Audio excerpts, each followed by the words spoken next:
Hi friends, வாங்க இன்றைக்கி குட்டீஸ்க்கு பிடிச்ச ராகி பிஸ்கட் எப்படி பண்ணலாம் பார்க்கலாமா? ஒரு பவுலில் 5 ஸ்பூன் நெய் ஊற்றிக்கோங்க. அரை கப்பு நாட்டு சக்கரை சேர்த்து நல்லா மிக்ஸ் பண்ணிக்கோங்க. நெக்ஸ்ட்டு அரை கப்பு ராகி மாவு, அரை கப் கோதுமை மாவு சேர்த்துக்கோங்க. நெக்ஸ்ட்டு காய்ச்சின பாலை கொஞ்சம் கொஞ்சமாக ஊற்றி நல்லா பிசைஞ்சு எடுத்துக்கோங்க. நெக்ஸ்ட்டு குட்டி உருண்டையாக உருட்டி எடுத்துக்கோங்க. அதை உள்ளாங்கையில் வச்சு நல்லா ரவுண்ட் பண்ணிட்டு டிசைனுக்காக இதில் காட்டுற மாதிரி கத்தி வச்சு கீறிக்கோங்க. நெக்ஸ்ட்டு ஃப்ளேவருக்காக முந்திரியை கட் பண்ணி இது மேலே போட்டுக்கோங்க. இதே மாதிரி எல்லாத்தையும் பண்ணி எடுத்துக்கோங்க. நெக்ஸ்ட்டு இட்லி தட்டில் எண்ணெய் தடவி ஒன்றா எடுத்து வச்சுக்கோங்க.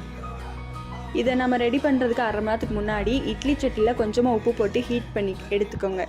ஹீட் பண்ணி எடுத்ததுக்கப்புறம் நம்ம ரெடி பண்ணி வச்சதை அதுக்குள்ளே வச்சு ஒரு அரை மணி நேரம் கழித்து எடுத்திங்கன்னா ராகி பிஸ்கட் ரெடி.